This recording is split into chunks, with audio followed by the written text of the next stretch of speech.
eu andava cego e só tão mergulhado no mundo meu. Tu me abriste os olhos para a vida e em tudo eu vejo Deus. Deus no olhar agradecido do homem faminto que ajudei, no pequeno órfão que chamou-me pai quando eu abracei. Agora é hora de agradecer. Boa noite a todos, sejam muito bem-vindos ao canal do Seara de Luz no YouTube. Hoje com a palestra pública As Crianças na Visão Espírita, ministrada pela colaboradora Cristina, onde nos alegramos e agradecemos de coração pela sua participação. No momento vamos fazer a prece inicial. Ao levarmos o pensamento a Deus, nós agradecemos a oportunidade de estarmos aqui juntos através desse trabalho nas redes sociais, onde nós levamos a palavra amiga, a palavra de conforto a todos os corações que carinhosamente se reúnem aos nossos. Então, que o Mestre Jesus esteja sempre conosco e que sua vontade seja sempre feita em nossas vidas. Que assim seja.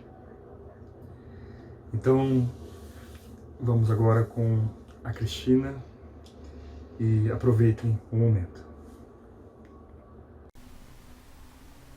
Boa noite, meus amigos.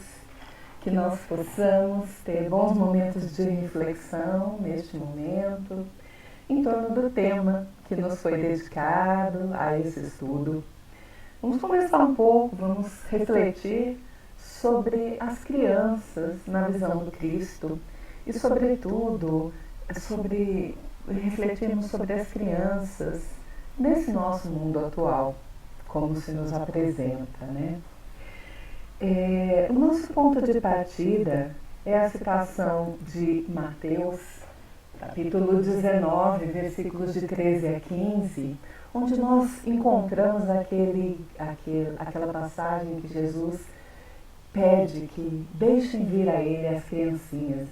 Então, naquele tempo, levaram crianças a Jesus para que impusesse as mãos sobre elas e fizesse uma oração.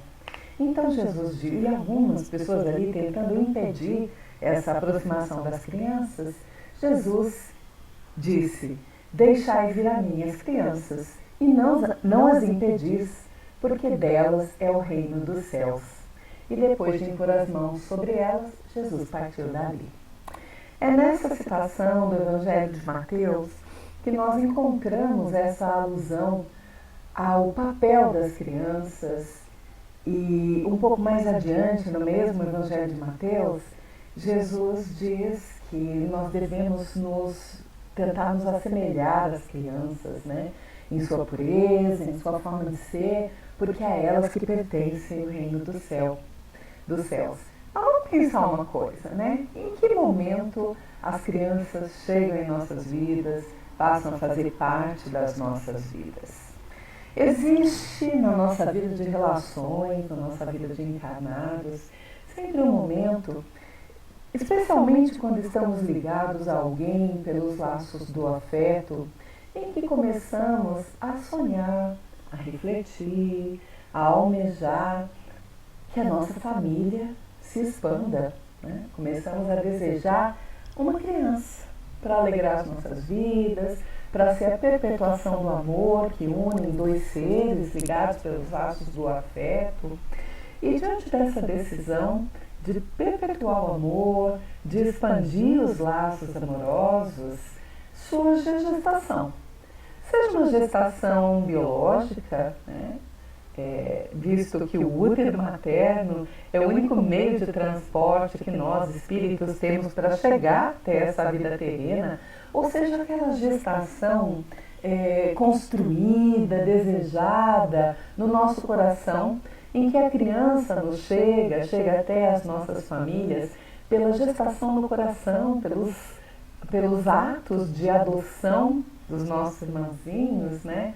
Não importa se uma gestação biológica ou uma gestação no coração, o fato é que de repente nós nos vemos com um serzinho pequenino, indefeso.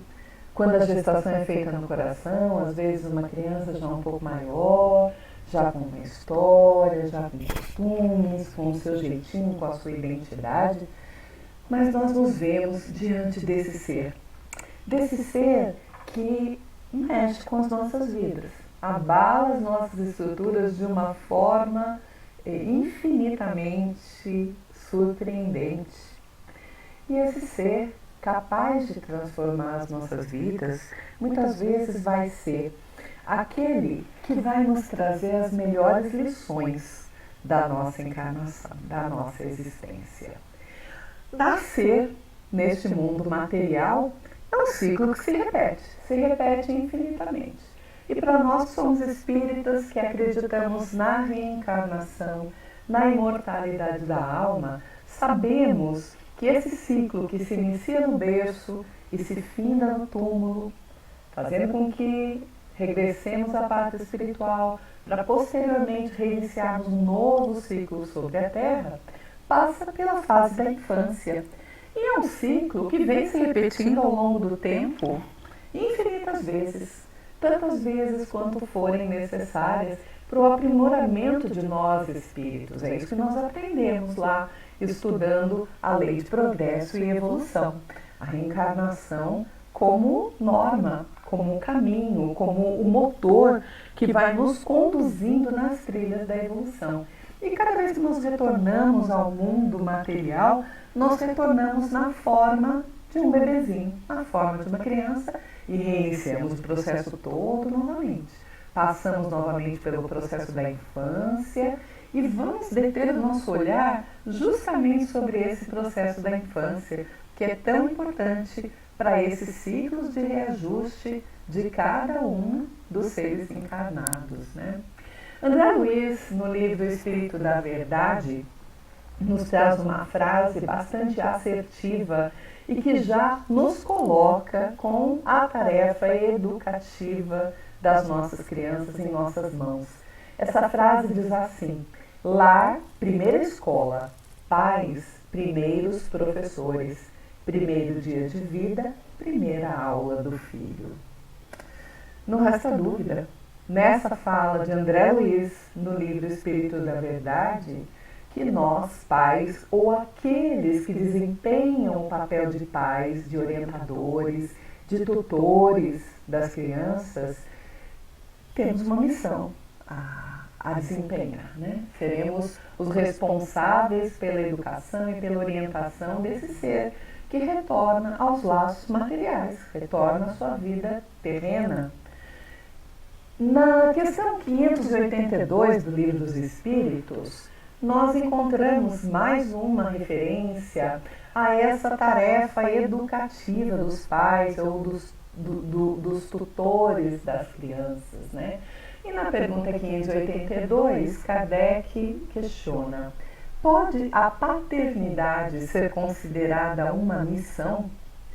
E a resposta também não nos deixa dúvida quanto a essa tarefa educativa.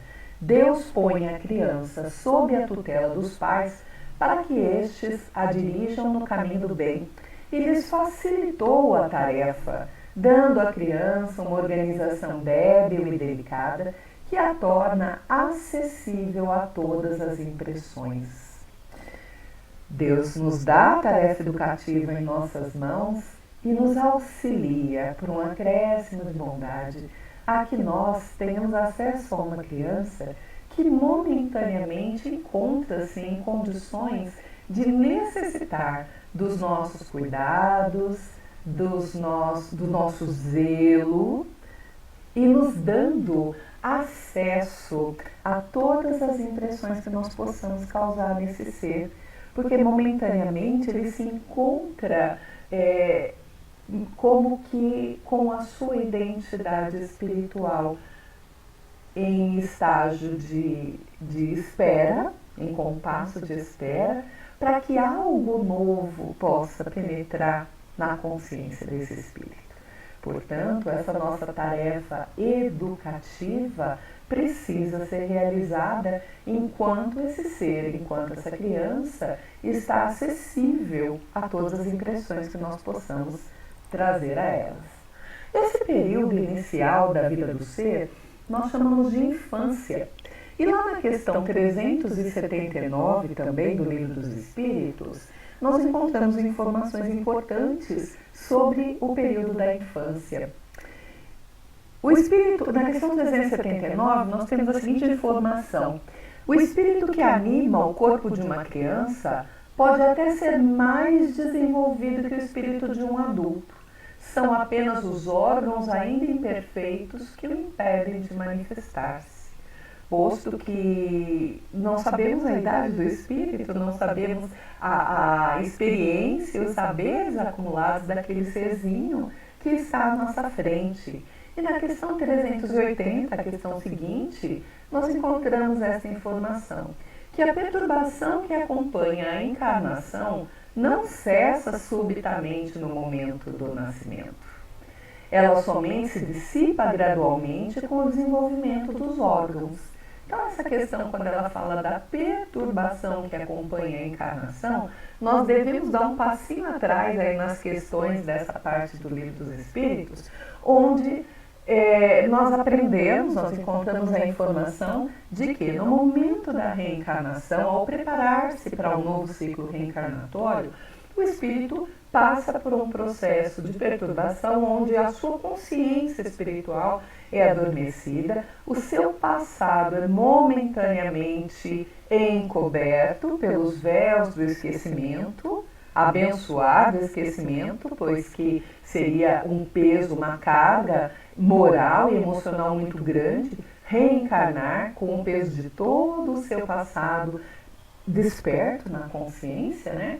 Então essa perturbação que foi sendo promovida, provocada durante a preparação reencarnatória do espírito, ainda permanece por um período, não cessa subitamente no momento do nascimento. Por algum tempo ainda, nós espíritos, quando retornamos ao corpo de carne, nós conservamos essa perturbação, esse esquecimento. E gradualmente, na medida em que o corpinho vá se desenvolvendo, também essa perturbação, ela também vai abandonando a consciência do espírito, o espírito vai retomando os seus saberes e a sua identidade. Mas nós estamos falando de crianças de hoje, né? As crianças com as quais nós convivemos. E quem são essas crianças de hoje em dia? Essas crianças que nos surpreendem, essas crianças em que nós já encontramos inúmeras referências trazidas pela psicologia, pela pedagogia, acerca dessas crianças que estão habitando o nosso planeta Terra nesse terceiro milênio. Quem são elas? São crianças que nós podemos dizer que já vêm meio que programadas para lidar com as tecnologias. Elas já estão chegando num mundo em que elas encontram, de maneira bastante farta, acesso a recursos tecnológicos, principalmente recursos de comunicação. E quando nós interagimos com crianças manipulando esses recursos, às vezes nós ficamos surpreendidos com a facilidade, com a intimidade, com a habilidade manual com que elas interagem com esses recursos. E sabendo que existe todo um processo preparatório para que o espírito retorne ao corpo carnal, é natural que nós cheguemos à conclusão de que eles foram treinados a usar esses recursos. São recursos que já faziam parte da sua rotina, dos seus hábitos, na sua vida espiritual. E nós sabemos também, como nos assevera André Luiz em suas obras, que esse nosso contexto material aqui em que vivemos, ele é uma pálida cópia de toda a organização social, de todos os recursos, de tecnologias que desfrutamos na vida espiritual, no mundo espiritual. Essas crianças são crianças que desde muito cedo desenvolvem interações com seus iguais. Nós olhamos os bebezinhos e eles são tão espertos. Crianças pequenas, elas têm uma capacidade de se socializar, principalmente com seus iguais, com aqueles que eles reconhecem como semelhantes ali em tamanho e características. E são crianças que têm uma necessidade de brincar. E nós, eu ainda coloquei umas ilustrações aí com algumas brincadeiras, alguns objetos que as crianças devem manipular, porque é nesse período que nós temos que estimulá-las a brincar, a conhecer as capacidades físicas do seu corpinho, brincar, ganhar consciência corporal, interagir, aprender regras de brincadeira. Isso tudo tem que estar presente na infância, o desenvolvimento motor, o desenvolvimento do raciocínio lógico matemático, as interações sociais. É na infância que isso tudo tem que ser construído. E muito me preocupa porque muitas das crianças com quem nós convivemos hoje em dia, e na minha família não é diferente, elas são apresentadas a alguns recursos, como tablets, como celulares e telas de um modo geral, que tiram um pouco a oportunidade desse desenvolvimento psicomotor que as brincadeiras infantis podem promover, né? É algo para a gente pensar, né? Até que ponto eu posso dispensar essas interações que são tão ricas, que nos deixam lembranças tão ricas na nossa infância. É necessário também que nessa fase, na medida em que a criança vai conhecendo o contexto no qual ela está reencarnada, que existam momentos de interação com seus pais, de interação com a família, né? Ainda peguei uma figura aí com um jogo de tabuleiro. O jogo de tabuleiro é uma delícia para desenvolver com a família. E muitas vezes a gente se esquece desses momentos prazerosos.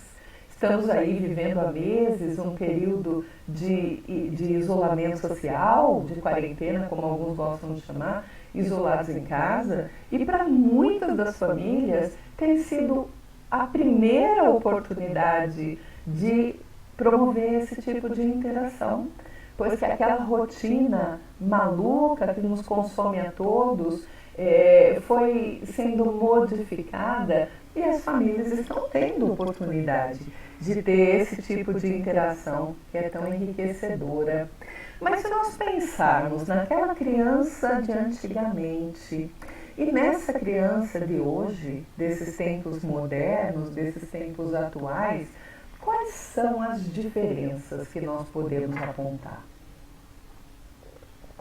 Tirando a questão dos recursos materiais que estão à nossa volta, quais são as diferenças que marcam esses dois seres, né? Ao reencarnar, nós sabemos que o espírito se prepara para os desafios do seu tempo. Então, seja no passado, como foi para muitos de nós, ou seja para essas crianças que estão vindo, há um período de preparação para que o projeto reencarnatório seja colocado em prática. O espírito reencarnante que chega na condição de uma criança, iniciando a sua vida material, ele se compromete com projetos e tarefas num contexto que foi planejado, foi metodicamente planejado para atender às suas necessidades de aprendizagem, de crescimento, de evolução. E como ninguém evolui sozinho, ninguém avança sozinho, cada um é colocado no endereço correto, pois, como dizia o nosso querido Chico Xavier, na reencarnação ninguém erra de endereço, e esse espírito se compromete com esse contexto planejado. Tem os pais que lhe são necessários, vai ter os irmãos, os familiares, o local de habitação que lhe é necessário para a execução desse contexto planejado. Nós, seres inteligentes da criação, somos os coadjuvantes da criação divina. E, portanto, quando voltamos ao nosso contexto encarnatório, colaboramos com o avanço da sociedade ao trazermos novas ideias. Então, esses seres, essas crianças desse início de século XXI, início de terceiro milênio, são seres que, em sua grande maioria, foram preparados, foram treinados para trazerem contribuições importantíssimas para o avanço da sociedade, trazendo novas ideias, trazendo já em suas consciências determinados alertas que vão soar ao longo da sua vida, que vão impulsioná-los aos compromissos assumidos. E esses seres que estão iniciando nesse momento, certamente estão preparados e estão comprometidos com esse momento de mudança do nosso planeta Terra. A gente ouve tanto falar em transição planetária. A transição ela só acontece se nós tivermos seres preparados e colaborando com esses momentos de mudança. E são esses seres que nos chegam e que têm aí já os seus compromissos assumidos, que vão trazer novas ideias para poder fazer avançar a sociedade. Mas receber esses seres que vêm com esse compromisso, que vêm com ideias novas, que vêm comprometidos com o momento de mudança, aumenta a responsabilidade dos pais no que diz respeito à sua missão. Portanto, essa missão da paternidade, de sermos pais, é uma missão fundamental que assumimos ao dirigirmos os nossos filhos. E é necessário que, se queremos um mundo melhor, se queremos avançar enquanto sociedade, enquanto espiritualidade, é missão fundamental dos genitores, dos pais, dos tutores, dirigir os filhos na crença em Deus. Portanto, é necessário que semeemos a fé e a crença em Deus em seus corações, que isso vai sustentá-los ao longo da vida. Dirigir os nossos filhos no amor à vida, à valorização da vida, seja ela sob a forma que for. Dirigirmos os nossos filhos ao desenvolvimento da bondade ativa, que é aquele arregaçar de mangas e com um sorriso no rosto e com a intenção real de sermos bons, de sermos homens de bem.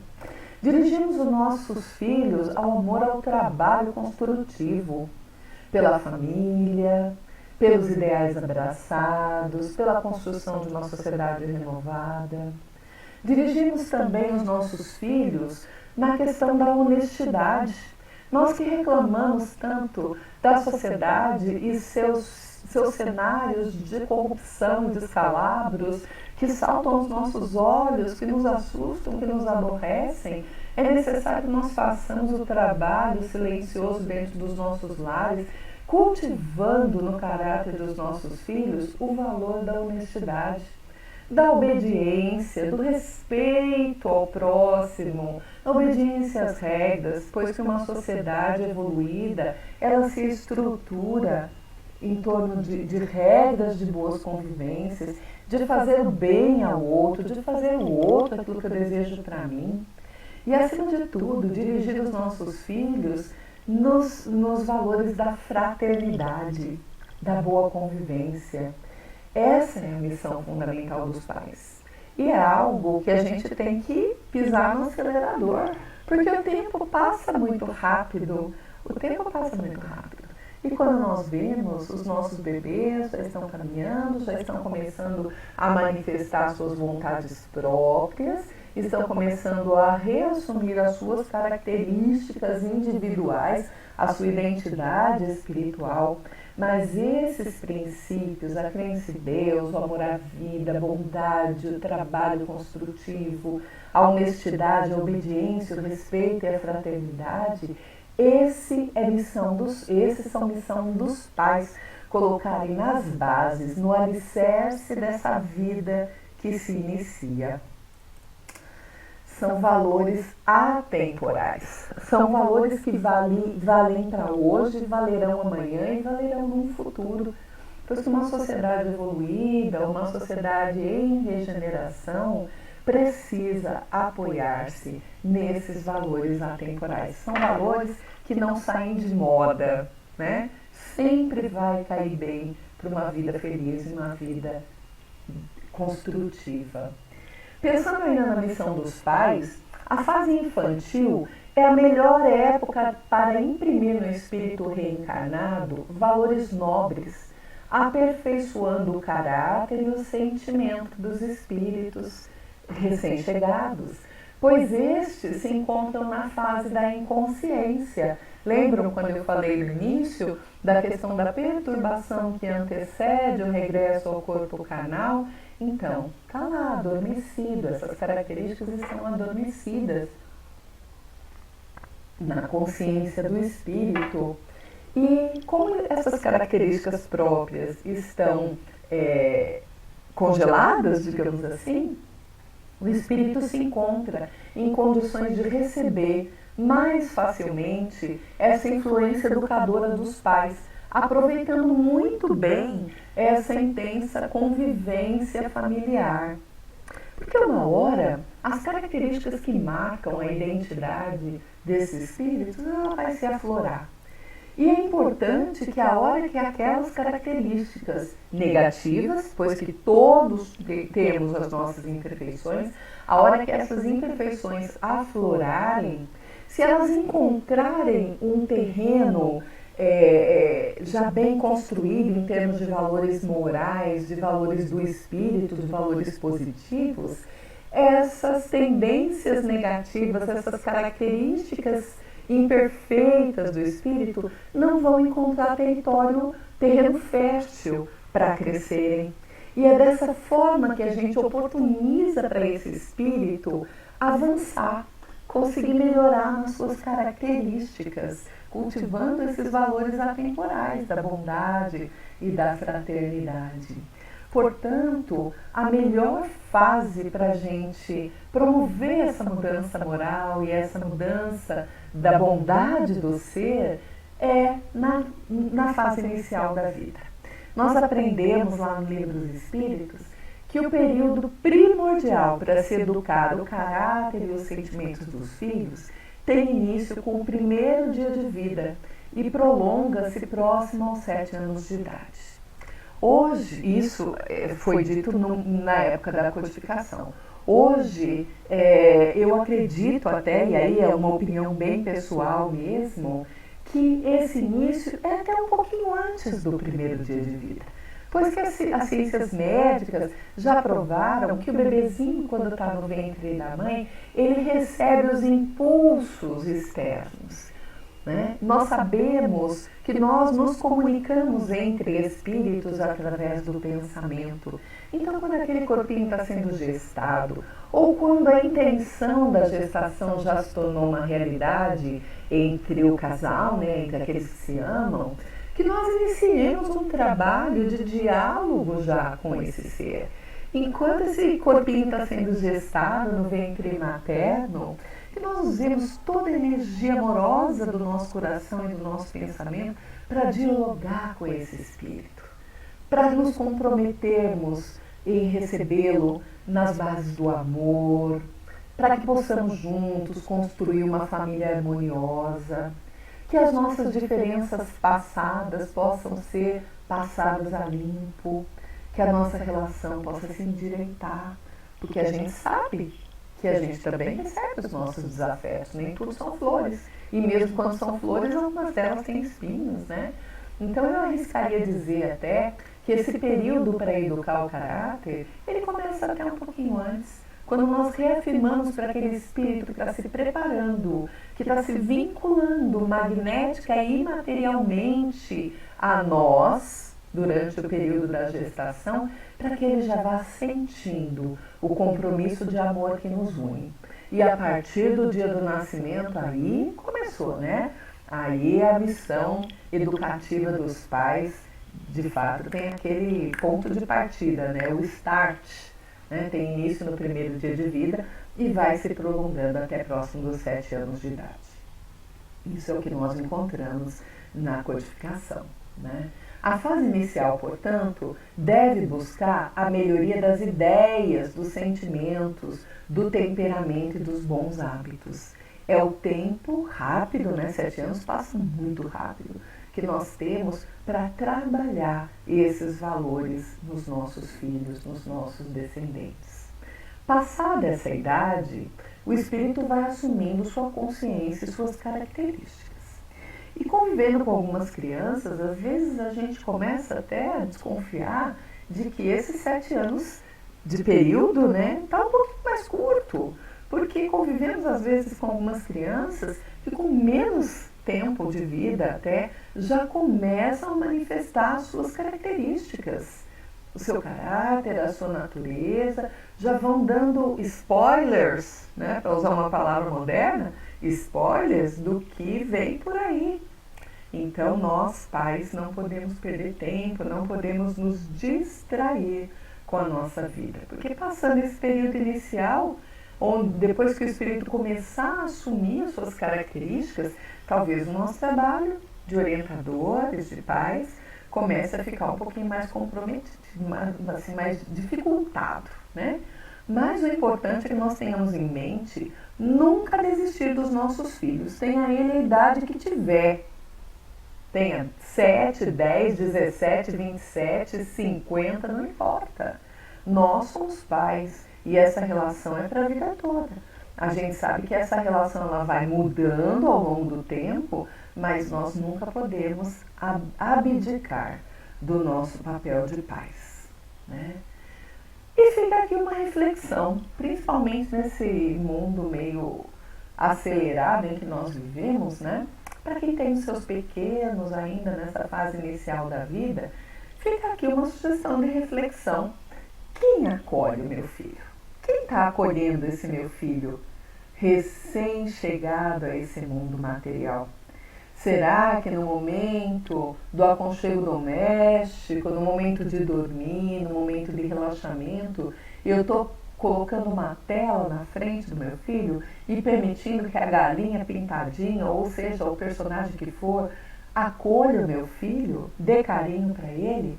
Ou será que eu estou aconchegando o meu filho no meu colo, né? Olha essa figura dessa menininha, apaixonada pela sua mãe, né? Será que eu estou usando esses momentos preciosos em que eu posso embalar o coraçãozinho do meu filho com a minha voz, lendo uma história, fazendo uma brincadeira, cuidando de uma plantinha, me dedicando aos afazeres domésticos junto com a minha criança? Quem está fazendo o acolhimento do meu filho? Isso é importante para a nossa reflexão. Quem está acolhendo o meu filho? Aqueles que têm as crianças pequenas ainda, pequeninos, aos seus cuidados, que façam essa reflexão. Porque uma hora a infância vai passar. Uma hora esse período de infância vai passar. E lá, na questão 385 do Livro dos Espíritos, nós encontramos uma reflexão justamente sobre esse término da infância. E Kardec pergunta: de onde vem a mudança que se opera no caráter em uma determinada idade e particularmente ao sair da adolescência? É o espírito que se modifica? A adolescência sempre é o grande questionamento dos pais, né? É que o espírito retoma a sua natureza e se mostra como é. Então a gente vai saber que passou o período da infância mesmo, quando o nosso bebê, quando a nossa criança começar a demonstrar toda a sua força, toda a sua energia, todos os seus pensamentos e os seus traços de caráter se mostrando como é.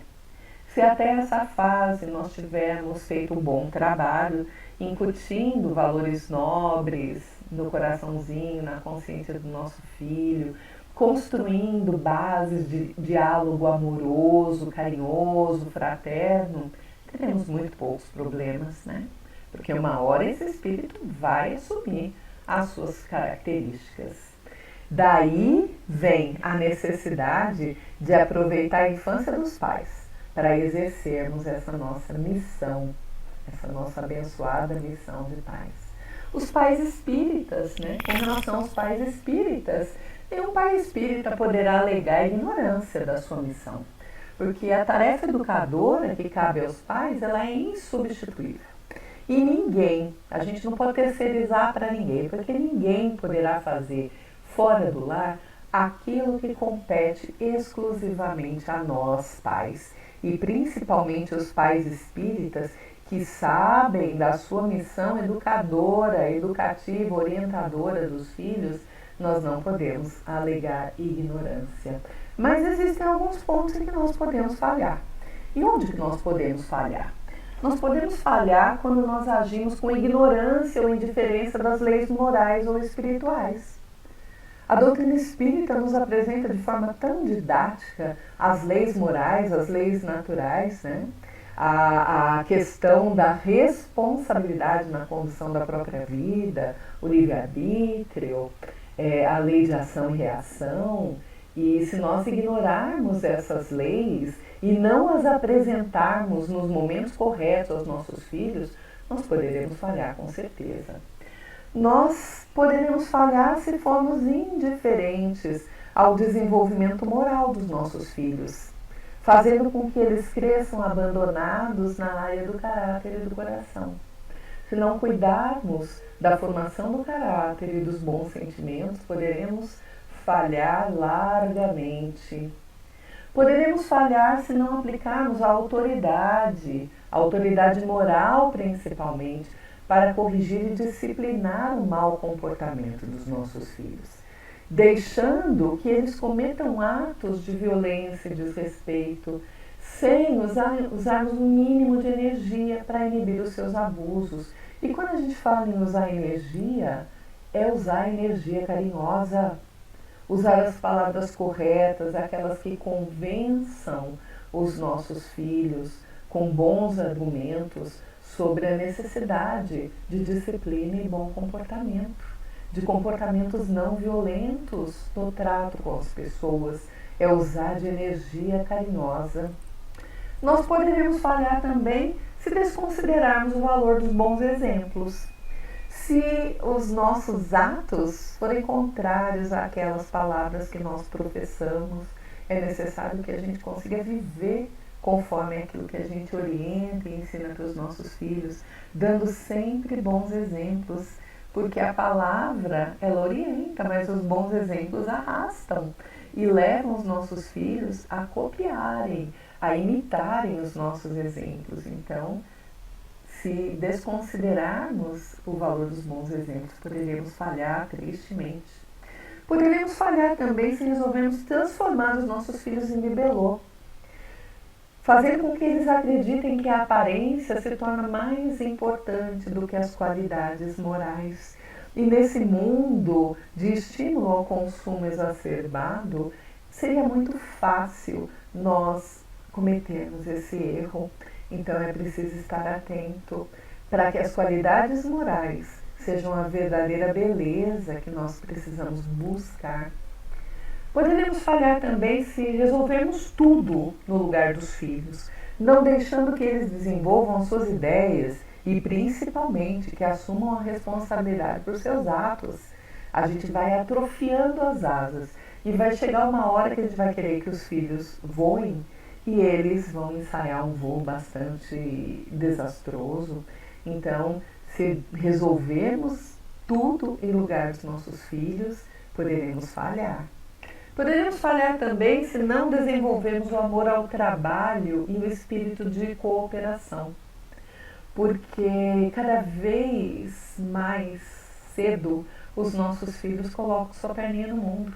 E é importante que eles saibam da lei do trabalho, que é através do trabalho, através das tarefas bem realizadas, da cooperação entre os seres, de assumir posturas colaborativas em relação àqueles a quem a gente eles possam vir a se vincular, né, nos caminhos do trabalho, né, é importante desenvolvermos esse espírito de cooperação.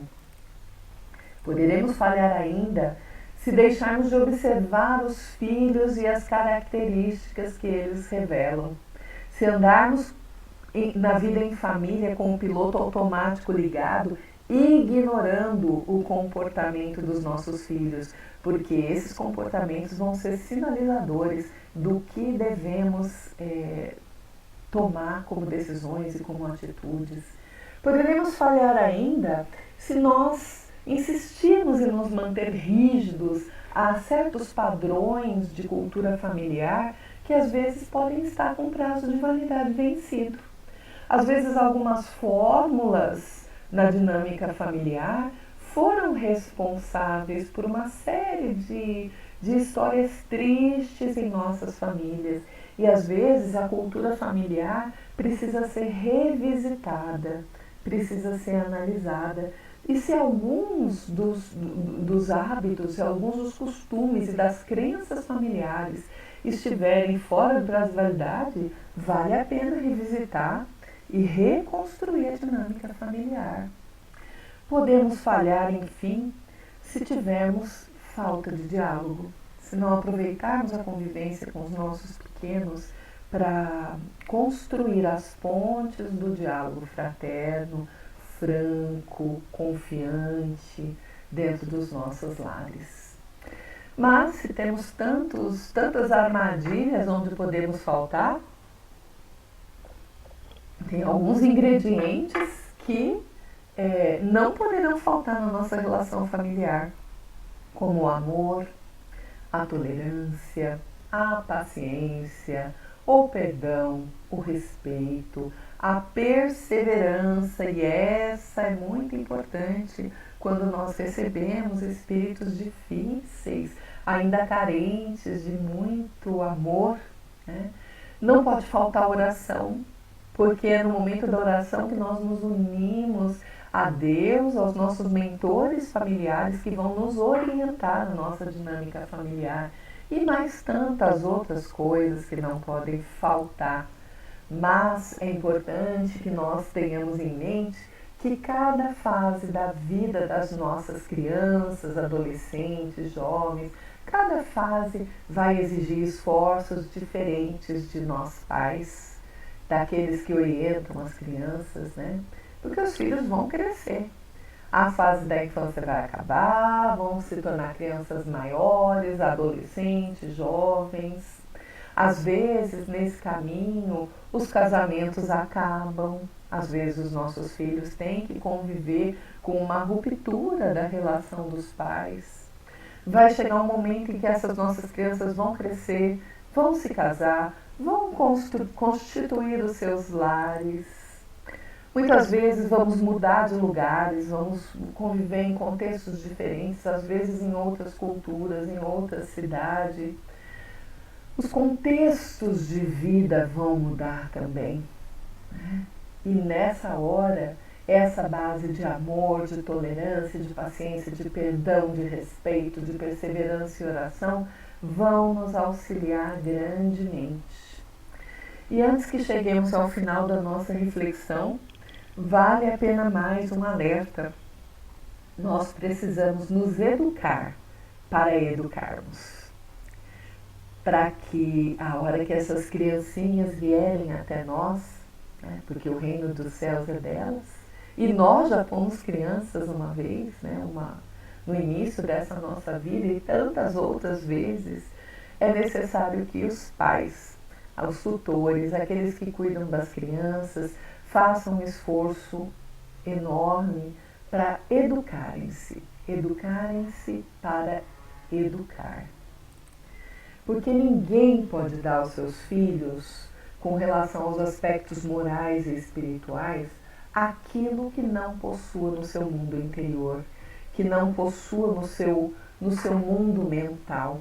Então é necessário que quando a gente resolve ser pai, ser mãe, que nós nos eduquemos e continuemos a nos educar na medida que os nossos filhos forem crescendo. porque somente com melhores condições íntimas é que nós vamos poder educar o próximo.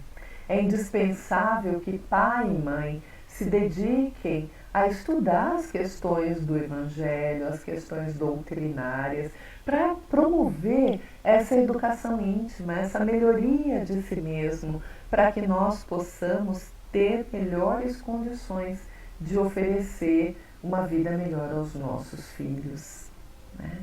Isso é muito importante, educar-se para poder educar esses seres que estão chegando a esse planeta num momento tão conturbado.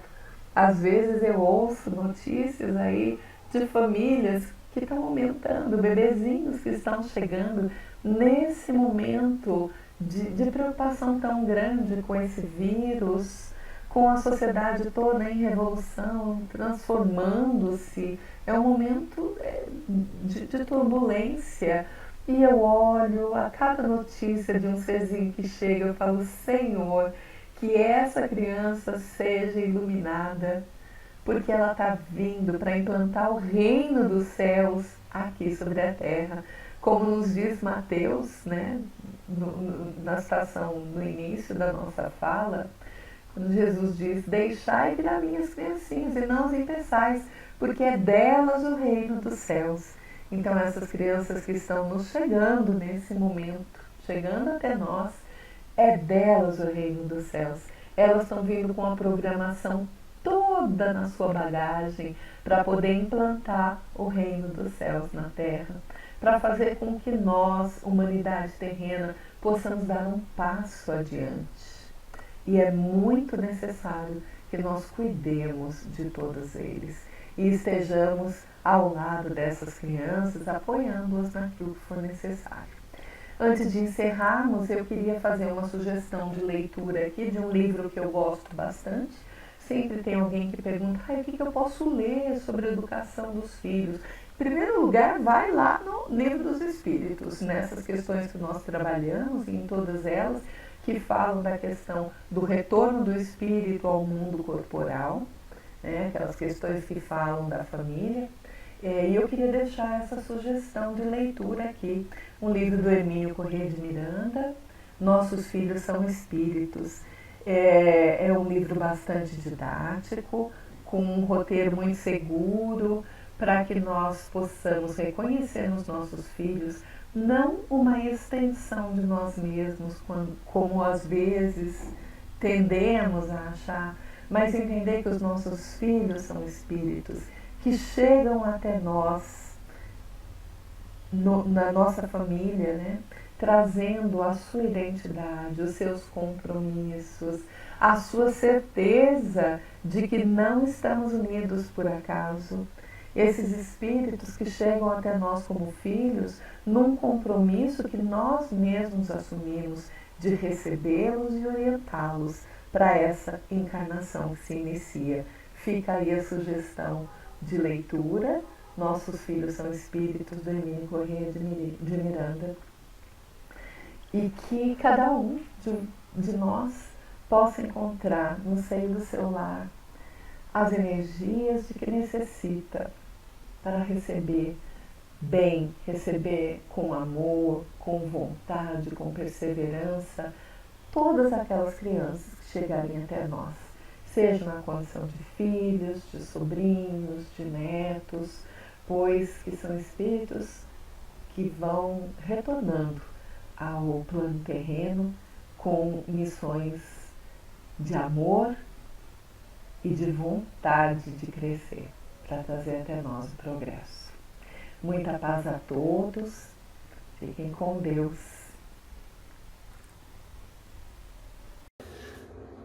Muito bem, obrigado, Cristina. Foi muito bom ouvir as suas considerações e foi com tanto carinho você demonstrou pra gente essas informações da visão espírita, né? Diante da criação, da formação do ser. Muito obrigado de coração. Seja sempre muito bem-vinda nos trabalhos da nossa casa. Bom, e para encerrarmos agora, nós faremos a prece de encerramento. Gostaríamos que todos, emanados em um só pensamento, agradecemos a Deus a oportunidade deste momento, a oportunidade de levarmos a mensagem a todos os nossos irmãos, os esclarecimentos necessários ao nosso dia a dia, à presença dos nossos jovens, dos nossos amigos, dos nossos familiares, e que nesse momento, Senhor, estendemos as nossas intenções a todos os colaboradores da Casa Seara de Luz, a todos os trabalhadores da Seara do Cristo,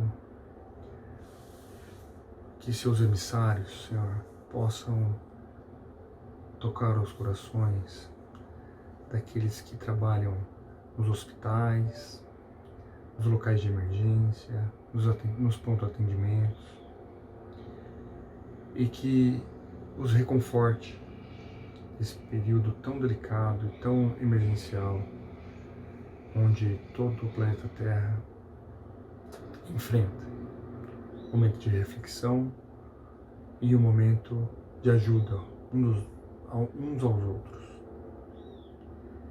Que o Mestre Jesus possa estar conosco e que a sua vontade seja feita em nossas vidas. Que assim seja. Muito obrigado, muita paz e uma boa noite a todos.